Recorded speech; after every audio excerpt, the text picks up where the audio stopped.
तो ये मामला अब आगे बढ़ेगा, इमरान खान साहब के पास जाएगा, कैसे जाएगा, इमरान खान साहब को किस तरह ब्रीफिंग दी जाएगी, अब नेक्स्ट वीक में ये होना है।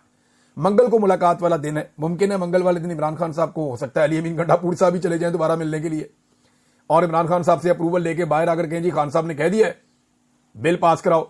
लेकिन लोग ट्रस्ट नहीं करेंगे। अब कोई ऐसा बंदा ले जाना पड़ेगा जिसपे लोग ट्रस्ट करेंगे, भी ये बंदा गया ना, ये बंदा बाहर आके ये बात कह रहा है तो फिर हमें ट्रस्ट है। अब ऐसा बंदा कौन हो सकता है? साहबजादा हामिद रजा साहब पे लोग यकीन करते हैं, उमर अयूब साहब पे भी लोग यकीन कर लेते हैं, और कुछ हद तक लोग जो है वो सलमान अकरम राजा साहब पे भी लोग ट्रस्ट करते हैं, वो जो बात करते हैं लोग उस पर यकीन करते हैं। लेकिन अलीमा खान साहब अगर जाएंगी या अल्लामा राजा नासिर अब्बास साहब, ये दो ऐसे लोग हैं कि, या महमूद खान अचकजई साहब, ये इस तरह के लोग हैं कि अगर ये बाहर आकर कह दें कि इमरान खान साहब ने कहा कि बिल जो है उसके ऊपर अब दस्तखत कर दिए जाएं या उसको मंजूर करवाया जाए, तो फिर ये बिल बड़े आराम से मंजूर हो जाएगा। अब देखना यह कि इमरान खान साहब को अंदर मालूमात पहुंचाई क्या जाती हैं और अंदर से अहकाम जो बाहर आते हैं वो क्या होते हैं, और इसके अंदर कोई दो नंबरी की जाती है या ये मामला ठीक तरीके से चलेंगे। फिर ये कहा गया, वजीर आजम और खासतौर पर आर्मी चीफ ने कहा था कि 1 साल के अंदर मईशत ठीक कर देंगे। अब 1.5 साल से ज्यादा हो गया, मईशत भी ठीक नहीं हुई।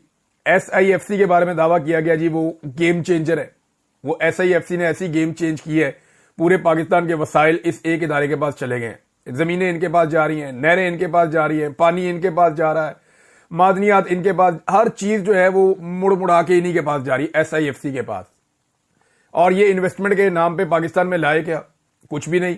पाकिस्तान तहरीक इंसाफ कहती है सफेद आती है, और अब जो है वो ओवरसीज पाकिस्तानी 1000 अरब लेकर आ रहे हैं, और ये बहुत बड़ा गेम चेंजर है। और इसके लिए मैंने थोड़े दिन पहले एक वीलॉग किया था, मैंने कुछ तफसीलात आपको बताई थी कि दुनिया के कई ममालिक के अंदर ओवरसीज पाकिस्तानी जिनकी थोड़ी पर्सनैलिटी अच्छी है, या जो PMLN के या फौज के जरा करीब है, या मिलिट्री एस्टेब्लिशमेंट के करीब वो अपने आप को रखते हैं, उन्हें अच्छे कपड़े पहनाकर पाकिस्तान लाया जाएगा और एक ओवरसीज कॉन्फ्रेंस की जाएगी जिसमें आर्मी चीफ को भी शामिल किया जाएगा। इसमें शहबाज शरीफ को और दीगर कुछ और लोग शामिल होंगे, और चौधरी शुजात हुसैन साहब के साहबजादे जो हैं वो भी इसमें रोल प्ले कर रहे हैं। अब ये जिन ओवरसीज पाकिस्तानियों को पाकिस्तान ले जाया जा रहा है, ये बेचारे इस हैसियत के हैं कि इनका खर्चा भी हुकूमत उठा रही है, इनका क़याम ताम का खर्चा भी हुकूमत उठा रही है। इन्होंने इन्वेस्टमेंट क्या करनी है पाकिस्तान की, जो ट्रेवल खुद नहीं कर रहे। इनमें अक्सरियत जो है उनको सिर्फ पाकिस्तान ले जाया जा रहा है अच्छे कपड़े पहनाकर, अच्छी पर्सनैलिटी के साथ, कि शो ऑफ किया जाए कि ओवरसीज पाकिस्तानी बहुत ज्यादा इन्वेस्टमेंट पाकिस्तान में लेकर आ रहे हैं। ये कहानी एक मैंने आपको सुनाई थी कि ये करेंगे आने वाले दिनों में। अब इनकी तकरीबन तैयारियां हैं। ये वो लोग नहीं है जो पैसा लेकर पाकिस्तान में आएंगे, ये वो लोग हैं जो बड़ी मुश्किलों से पाकिस्तान से बाहर निकले हैं और इन्होंने अपनी जिंदगियों को स्टेबल किया है। तो पैसा को पाकिस्तान में नहीं आने वाला, एक ड्रामा है जो आपको दिखाया जाएगा, एक तमाशा है जो आपको दिखाया जाएगा। सिर्फ आपको ये शो किया जाएगा एक लेपापोती करके कि जनाब पाकिस्तान के अंदर बहुत ज्यादा इन्वेस्टमेंट आने वाली है, और जिस शख्स से ये इन्वेस्टमेंट आने वाली है इसका ऐलान करवाया गया एयरपोर्ट पे, 1000 अरब का ऐलान किया गया कि 1000 अरब रुपया ओवरसीज पाकिस्तानी पाकिस्तान लेकर आ रहे हैं। और ये जो कॉन्फ्रेंस होने जा रही है ओवरसीज कॉन्फ्रेंस, ये गेम चेंजर है। ऐसे नहीं होता कि आप 10-15 मुल्कों से इकट्ठे इतने सारे लोग बुला लें और बुलाकर कहें जी कि आप पैसा लेकर आ जाए। ऐसे पैसा नहीं आता।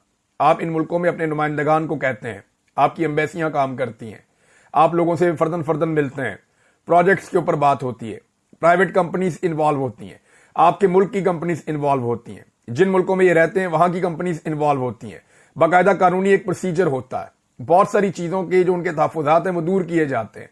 फिर एक एक दो करके ये इन्वेस्टर्स पाकिस्तान जैसे मुल्कों में आते हैं। ऐसा नहीं हो सकता कि आपने 150, 200, 500 बंदा इकट्ठा कर लिया और आपने कहा जी इन्वेस्टर आ गया, पैसों की भारे लगी। ऐसा होता नहीं है। ये कहानियां जो है ये आप सिर्फ कहानियां सुना सकते हैं।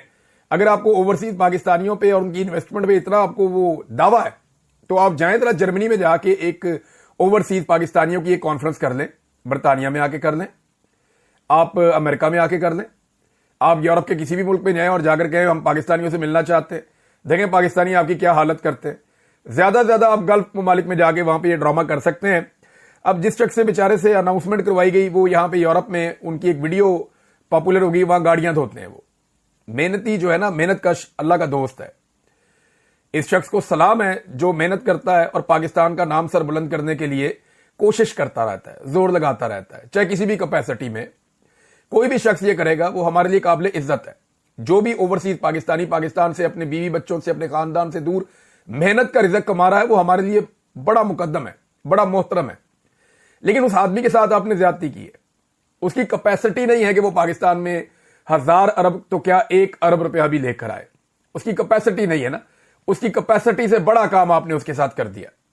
अब ये वो पाकिस्तानी बेचारे मेहनत मजदूरी करते हैं, आप खर्चा करके इनको पाकिस्तान में तो ले आए हैं, लेकिन इनके साथ आप ज्यादती कर रहे हैं। आप इनकी शक्लें दिखा के बेचेंगे कि जनाब ओवरसीज पाकिस्तानी आपके साथ खड़े हो गए हैं। हालांकि ये सारे मेहनत कश लोग हैं।